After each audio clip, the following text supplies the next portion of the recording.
My grandma used to tell us stories on chilly nights. But there was that one story that she told us only once. It was about her older sister, my great aunt, Linda. My grandma rarely spoke about her older sister, but when she did, her voice would drop and a somber look would cloud her eyes. It wasn't just a story to her, it was a tragedy.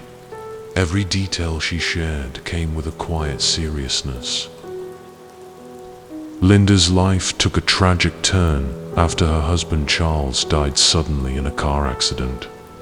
She sold their old home, moved to a small, quiet house on the edge of town with her son, Michael. The house was modest, a bit run down, but it was a fresh start, a place to build a new life.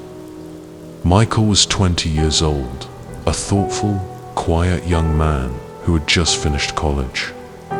He and Linda had a close bond. They relied on each other to get through the grief. Michael had plans to find a job soon, to help support his mother and maybe even move out one day. Linda, meanwhile, had found work at a nearby office. Life wasn't easy, but it was stable, and they were managing as best they could. For the first few weeks in their new home, everything seemed fine. The house was old, but had a certain charm to it. The overgrown garden out back had the potential to become something beautiful again. Linda often spoke about planting flowers, perhaps turning it into a little oasis. Weeks after they moved in, Michael told Linda something strange. Michael mentioned hearing strange whispers at night, saying that the murmurs seemed to come from the back of the house, just outside his bedroom window. At first, they dismissed it as the wind rustling through the trees or perhaps the sounds of distant animals. But night after night, Michael continued to hear the whispers. They were faint, almost inaudible, but unmistakably there. A soft, unsettling chorus of voices just beyond the walls. One night, determined to put his mind at ease, Michael decided to investigate. He stepped out into the cool night air, the moonlight casting eerie shadows around the yard, and walked toward the back of the house. But after a thorough search, he found nothing out of the ordinary. After that night, Michael never mentioned the whispers again, but his demeanor grew quieter, more withdrawn. But then, one day, everything changed. It was a Friday evening. Linda had just returned home from work.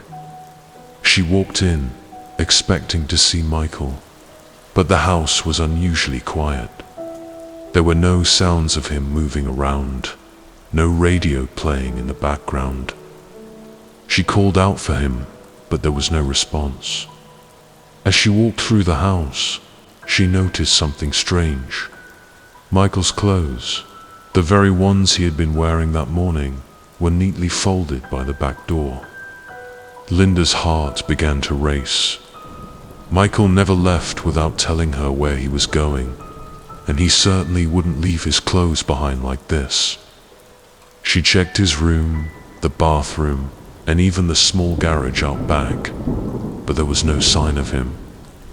As the hours passed, her worry turned to dread. She began to pace the floor, glancing out the windows into the growing darkness, hoping to see him walking up the path, but he never came. By midnight, Linda was beside herself with fear. She couldn't wait any longer and called my grandma, her sister. Within the hour, my grandma and grandpa arrived, their faces etched with concern. They spent the rest of the night searching for Michael, combing through the neighborhood, asking neighbors if they had seen him, but no one had. The neighborhood was quiet, almost eerily so, and there was no sign of him anywhere. The next morning, Linda called the police. They began their search, interviewing neighbors, canvassing the area, but days passed, and there were no leads, no clues, nothing. Michael had simply vanished without a trace. Linda was devastated, her mind racing with terrible thoughts of what might have happened to her only son. My grandparents stayed with her, trying to offer comfort and support, but it was clear that something was terribly wrong. The house, which at once seemed like a place of refuge, now felt oppressive, as if the very walls were closing in. The air inside was thick with tension, and the silence was unbearable. Then, about a week after Michael's disappearance, something strange happened. The shower stopped working. The water pressure had been low for a few days, and now it had completely stopped. Linda thought it might be a simple plumbing issue, and my grandpa went to check the water tank in the back of the house. The water tank was an old, rusted thing, half buried in the ground behind the house. It had probably been there for decades, used to collect rainwater and groundwater for the house. My grandpa pried off the heavy metal lid, and as soon as he did, the stench hit him. An overwhelming, sickening odor that made him gag. He peered inside, and that's when he saw it. Floating in the murky water, barely recognizable, was Michael's body. His skin was bloated and discolored, his limbs twisted. His eyes were open, staring up blankly at the darkening sky.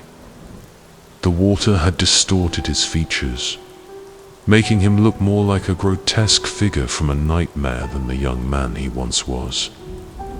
My grandpa recoiled in horror, shouting for Linda and my grandma. It was a sight that shattered Linda. She collapsed on the spot when Linda saw what had become of her son, a wail of anguish tearing from her throat. She screamed in pain. Her words were barely making any sense. She lost her only child.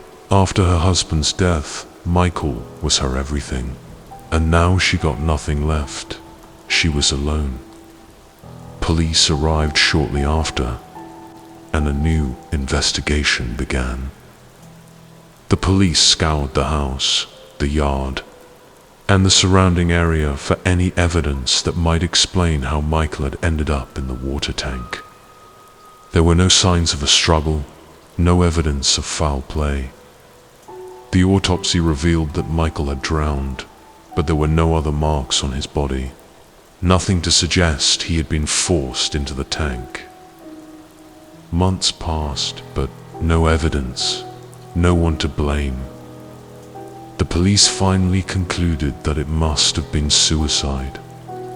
They speculated that Michael, overwhelmed with grief over his father's death and perhaps struggling with his own demons, had taken off his clothes, climbed into the tank, and drowned himself.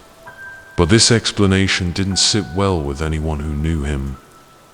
Michael had shown no signs of depression or suicidal thoughts. And there was one detail that the police couldn't explain: the heavy lid on the tank. If Michael had climbed in on his own, how had the lid been closed? It was far too heavy for him to have pulled it shut from inside. Linda refused to accept the suicide theory. She knew her son wouldn't have taken his own life, not like this. But with no evidence to suggest otherwise, the case went cold. The police eventually stopped investigating, leaving Linda with nothing but her grief and unanswered questions. As the months passed, Linda's behavior grew increasingly strange.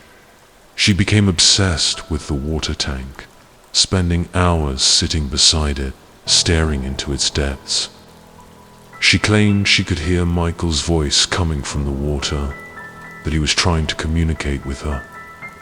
She would sit there, talking softly to the tank, as if her son was still alive, still listening.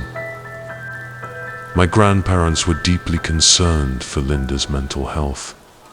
They begged her to come live with them, to leave the house that had become a tomb for her son. But Linda refused.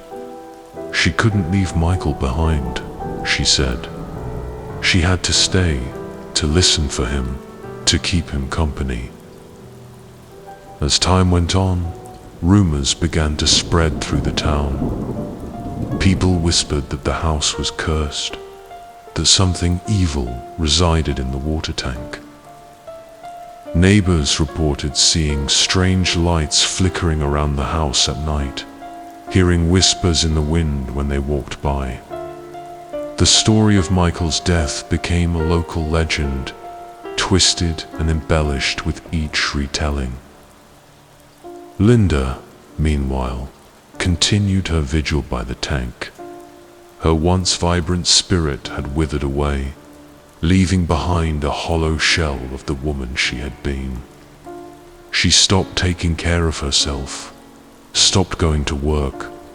Her entire world revolved around that tank and the voice she believed she could hear within it. Then, one day, my grandma went to visit Linda, as she often did. She knocked on the door, but there was no answer. Panic set in as she called out for her sister, but the house was silent. Frantic, she ran to the back of the house, to the place she knew Linda would be. Rushing out back, she found Linda's clothes folded neatly by the door, same way Michael's had been. Her heart sank as she approached the tank, dread filling her with every step.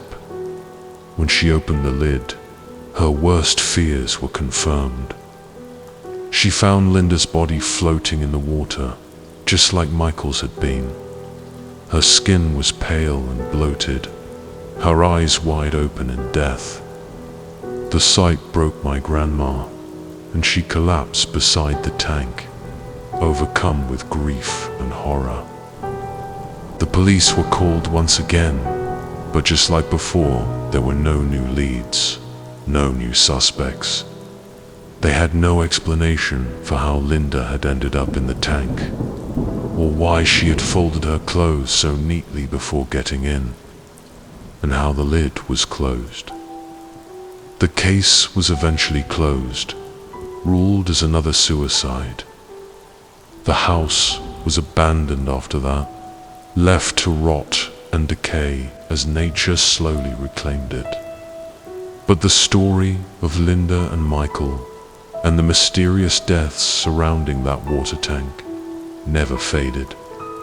It became a cautionary tale, a ghost story told by the townsfolk to scare their children. They say that on quiet nights, if you stand by the old house and listen closely, you can still hear the faint sound of voices coming from the water tank, whispers of those who were lost, calling out from the depths.